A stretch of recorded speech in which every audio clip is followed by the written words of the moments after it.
बहुत खुशकिस्मत होते हैं वो लोग जिन्हें समय और स्थितियां एक साथ मिल जाती हैं, क्योंकि कई बार परिस्थितियां अनुकूल होती हैं और इंसान के पास समय नहीं होता, और कई बार समय होता है तो परिस्थितियां अनुकूल नहीं होती। आपकी स्क्रीन पर है सीधे देशराज जाटव, राजस्थान का भरतपुर जिला, और भरतपुर ही संभाग है। पूरे संभाग की चुनावी यात्रा पर हम लोग निकले हुए हैं और इस समय वैर विधानसभा क्षेत्र में हैं। भरतपुर जिले में 7 विधानसभाएं हैं, जिनमें से बयाना और वैर की विधानसभाएं सुरक्षित हैं, एससी वर्ग के लिए आरक्षित हैं।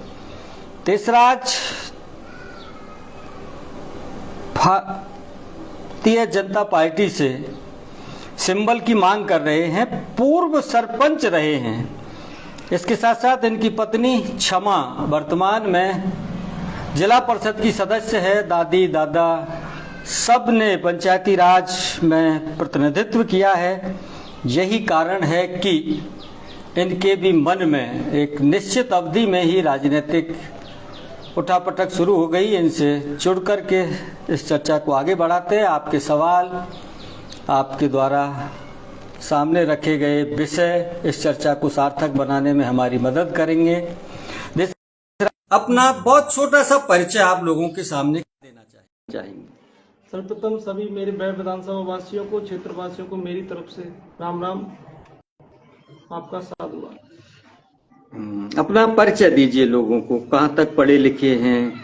मैं देशराज जाटव, वर्तमान में अभी मेरी धर्मपत्नी क्षमा देशराज जाटव जिला परिषद सदस्य है, भारतीय जनता पार्टी के सदस्य। इससे पहले मैं 2015 से 20 तक बारौली ग्राम पंचायत से सरपंच रहा हूँ। मैं खुद बीटेक स्टूडेंट हूँ, इलेक्ट्रॉनिक्स कम्युनिकेशन डिपार्टमेंट से मैंने बीटेक किया है, और मैं क्षेत्र के अपने भुसावर की पंचायत समिति बारौली का निवासी हूँ। आपको क्यों लगता है कि विधायक का चुनाव लड़ा जाए? राजनीति में महत्वाकांक्षाएं होती हैं। महत्वाकांक्षाएं होती हैं। उसके साथ साथ मैं एक स्थानीय यहाँ बैर विधानसभा का निवासी हूँ, तो मेरे मन में भी जहन में आता है कि मैं अपने क्षेत्र वासियों को किस तरह से सेवा कर सकते हैं। सेवा का माध्यम राजनीति ही नहीं होता, और भी माध्यम होते हैं, लेकिन एक आज राजनीति में पावर होती है, इसीलिए राजनीति सेवा का बड़ा माध्यम है। हाँ, तो आप बताइए क्यों फिर मन में आई आपके? मेन उद्देश्य होता है, जो हमारी अंतिम पंक्ति में बैठा हुआ व्यक्ति होता है उसको हम किस तरह से लाभ दे सकते हैं, वो एक राजनीति के माध्यम से हम उनको लाभ दे सकते हैं। गरीब, पिछड़े, बेरोजगार युवाओं को हम किस तरह से उनको अपन आगे ले जा सकते हैं, तो ये सब एक राजनीति का माध्यम होता है। बाकी लोगों की सेवा करने के काफी माध्यम होते हैं, उनमें भी हम जिस तरह से हम पे बनता है हम सेवा करते रहते हैं। आप एक राजनीतिक परिवार से जुड़े हुए हैं, दादा दादी, पत्नी भी आपकी जिला परिषद सदस्य है, तो विरासत में मिली है राजनीति। और जिला परिषद सदस्य होने का मतलब है कि 1/4 विधानसभा, एक विधानसभा में 4 से 5 जिला परिषद सदस्य होते हैं। 11-12 पंचायतें तो आपने लोगों का दिल जीत ही लिया है। 13 पंचायतों में, और यही 50-52 पंचायतें एक विधानसभा में होती है, तो 1/4 इलेक्शन तो आप। अब प्रेम शर्मा जी आए हैं, एक दर्शक हैं हमारे, एक सवाल पूछा है उन्होंने, बढ़िया सवाल है कार्यकर्ता के नाते। भारतीय जनता पार्टी की स्थापना कब हुई थी? आपके पास जानकारी हो तो दे, नहीं हो तो 1980 में भारतीय जनता पार्टी जो है अस्तित्व में आई। इससे पहले जनसंघ नाम की एक पार्टी हुआ करती थी।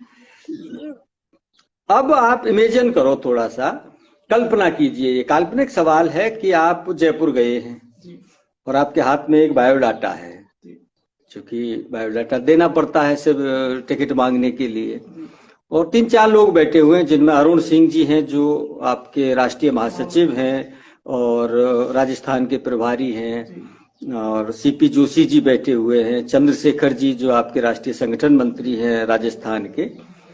वो आपसे पूछ रहे हैं कि देशराज भाई, हम चाहते हैं कि आपको टिकट दें, लेकिन दें क्यों? मतलब आपका मजबूत पक्ष क्या है, क्या प्रेजेंटेशन आप उनके सामने रखोगे? मैं बता देना चाहता हूँ आप सबको कि एक तो मैं थोड़ा जोर से बोलो। एक तो मैं विधानसभा क्षेत्र वैर का स्थानीय निवासी हूँ, हूँ, बाहरी नहीं हूँ। बाहरी नहीं हूँ मैं।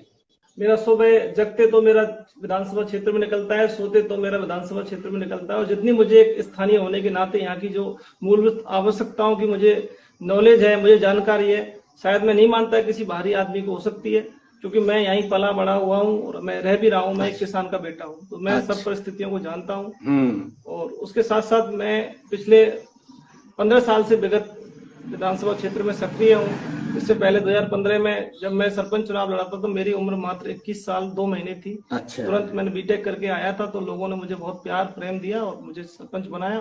तो मैंने 5 साल मतलब एक राजनीतिक प्रत्यक्ष अनुभव आपने लिया है, चुनाव लड़ने का लिया।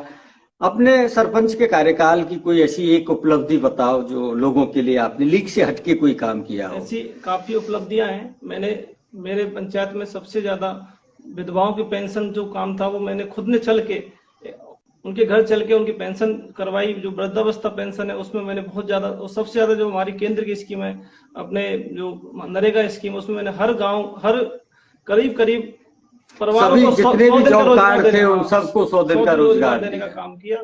और मेरे पे पूरे 5 साल में कोई एक तरह का किसी भी तरह का। देशराज भाई, अब बीच में एक सवाल मैं टोक रहा हूँ आपको। राजनीति में छोटे जो पद हैं उनके लिए फिर भी शैक्षिक योग्यताएं कुछ बनी हुई हैं। विधायक और सांसद बनने की कोई योग्यता नहीं है। आपको क्या लगता है कि एक विधायक और सांसद का पढ़ा लिखा होना क्यों जरूरी है? मैं बताऊं आपको कि जिस तरह से जब मैंने अनुभव खुद स्वयं लिया है, अपने जब मैं सरपंच बना था तो उसी टाइम माननीय मुख्यमंत्री वसुंधरा राजे थी, तो उन्होंने एक अध्यादेश लागू किया था उसी टाइम कि सरपंच बनने के लिए 8वीं योग्यता पुरुष को चाहिए और 5वीं की योग्यता महिला को चाहिए। तो उस टाइम आप देख लो कि टोटल जो सारा सिस्टम था, बिल्कुल नए जनरेशन, एक मौका मिला, नए युवक युवतियां आई थी। तो मेरे को भी उसी जरिए से मौका मिला। तो कहीं ना कहीं आप देख लो आज का युग है जो डिजिटल युग है। इसके अलावा विधायिका के जो काम होते हैं, विधानसभा की जो कार्यवाहियां होती हैं, क्वेश्चन लगाना होता है, जो उत्तर आते हैं उन्हें पढ़ना, जानना, समझना होता है, और रोज 2, 4, 5 डाक विधानसभा से विधायक के पास आती है। अगर वो पढ़ा लिखा समझदार होगा तो कोई इंजीनियर, कोई कलेक्टर, कोई एसपी उसे बेवकूफ, मतलब मूर्ख नहीं बना पाएगा। तो इसलिए एक पक्ष तो आपका ये बड़ा अच्छा है कि आप पढ़े लिखे हैं और टेक्निकल लाइन भी आपके साथ है।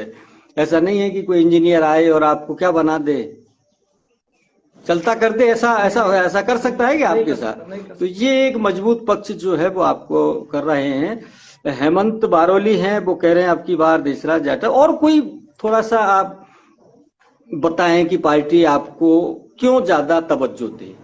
युवा हैं आप, युवा हैं, राजनीति की एक समझ आपको है, सरपंच रह चुके हैं, पत्नी जिला परिषद सदस्य, चुनाव लड़ने का भी खूब अनुभव है आपको। सरपंच का चुनाव लड़ा होगा तो हाथ जोड़ के रहना पड़ा होगा, और पत्नी का चुनाव भी आप लोगों की, पुरुषों की ही देखरेख में जैसे हुआ। फिर घर में वातावरण भी उसी तरह का रहा, दादा दादी सब सरपंच रहे हैं, तो माहौल। एक दो बात और बताइए, आपको पार्टी से आपका जुड़ाव कब हुआ? मेरा पार्टी से जुड़ाव जब मैं इंजीनियरिंग लाइन में था, पढ़ाई कर रहा था, तब से मेरा पार्टी का जुड़ाव था। मैं जो देश के प्रधानमंत्री आदरणीय नरेंद्र मोदी जी थे, उन्होंने एक नए युवाओं को एक मौका देने का काम किया, तो उनकी विचारधारा से हम प्रभावित होकर हमने तभी से ही पार्टी के प्रति वो थी। लेकिन उस टाइम हम स्टूडेंट थे तो सक्रिय सदस्य नहीं थे, बाकी हम पार्टी को उस टाइम से फॉलो करते थे। उसके बाद जब मैं सरपंच बना तो उसके बाद उसी टाइम यहाँ पे वसुंधरा जी की और बीजेपी की सरकार थी, तो बीजेपी की सरकार ने वास्तव में बहुत अच्छे काम किए। चाहे आप हर नगर पालिका को 50 लाख का अम्बेडकर भवन का निर्माण करवाया, जो भारतीय जनता पार्टी की माननीय वसुंधरा जी की सरकार में हुआ था। गौरव ग्राम पंचायतों में आप आज देख लो, आज क्या है, सारी स्कीमें बंद कर ली, और इतना फंड आया था सरपंचों के लिए, बहुत अच्छा फंड। आज सरपंच बेचारे दर दर भटक रहे हैं। सरपंचों के साथ मैं मेरा अनुभव बता सकता हूँ कि उस टाइम जो सरपंच थे, वास्तव में सब सरपंचों ने बहुत अच्छा सरकार से तालमेल रख के बहुत अच्छा काम किया था। वैर विधानसभा क्षेत्र के लोग अगर आपको सुन रहे हैं तो उनसे क्या हाथ जोड़ के विनती करोगे? मेरा तो सभी वैर विधानसभा क्षेत्र वासियों से हाथ जोड़कर निवेदन है कि मैं जिस तरह से आपने मुझे जिला परिषद, मेरी धर्मपत्नी को जिला परिषद चुनाव में पूर्ण बहुमत देके और पूरा आशीर्वाद देके आपने उन्हें जिताया। उस तरीके से मैं आपने देखा हो, जब से आपने जिताया, मैं सरपंच था तब भी कभी भी घर नहीं बैठा और जनता के बीच में रहा। जैसी उनकी समस्याएं जिस तरह से मेरे पे बना वो मैंने किया। अभी जिला परिषद सदस्य होने के नाते भी मेरी धर्मपत्नी वो क्षेत्र में काम कर रही है और क्षेत्रवासियों के बीच में रहती है। साथियों, जब देश आजाद हुआ था तब एक कल्पना की थी और उस कल्पना को दुष्यंत ने 2 लाइनों में लिखा है। कहां तो तय था चिरागा हर घर के लिए, ऐसा तय किया गया था कि हर घर तक रोशनी पहुंचेगी, रोशनी मयस्सर नहीं हो सकी शहर भर के लिए। राजनीति 75 साल से देश में चल रही है, युवाओं को कम अवसर मिले हैं। आने वाले समय में आप नए युवाओं को जितना अवसर दोगे, पढ़े लिखे लोगों को, ये बुजुर्ग सम्मान के अधिकारी हैं, इनके पास अपना एक अनुभव हो सकता है, लेकिन जितनी जरूरत अब टेक्नोलॉजी के साथ हर चीज की जियो टैगिंग होती है। अब आप किसी बुजुर्ग सरपंच से कहो कि वो जियो टैगिंग कर दे, उसके बस की बात नहीं है। गूगल मैप से चीजों को देखना पड़ता है। अब चीजें हाईटेक हो गई हैं। अब देखिए नई संसद बनी है, नई संसद इतनी हाईटेक है, उस पर आप कोई अनपढ़ सांसद चुन के भेज दीजिए। अब अनपढ़ सांसद की यही समझ में नहीं आएगा कि सीट पे उल्टा बैठना, सीधा बैठना है, सामने लैपटॉप को कैसे। तो अब जनप्रतिनिधि पढ़े लिखे और योग्य चाहिए। तो ऐसे ही हैं कौन, देशराज जाटव। आप इनके प्रति गंभीरता से विचार करें, मन बनाएं। अभी उम्र लंबी है, वो कोई बात नहीं है, लेकिन 2 पंक्तियों के साथ देशराज जी इस चर्चा को मैं विराम देता हूं। एक ही उल्लू काफी है बर्बाद गुलिस्ता करने को, हर साख पर उल्लू बैठा होगा, अंजाम गुलिस्ता क्या होगा। आपने इस बातचीत के लिए समय निकाला, बहुत बहुत धन्यवाद। धन्यवाद, आपका भी बहुत बहुत धन्यवाद सर। नमस्कार।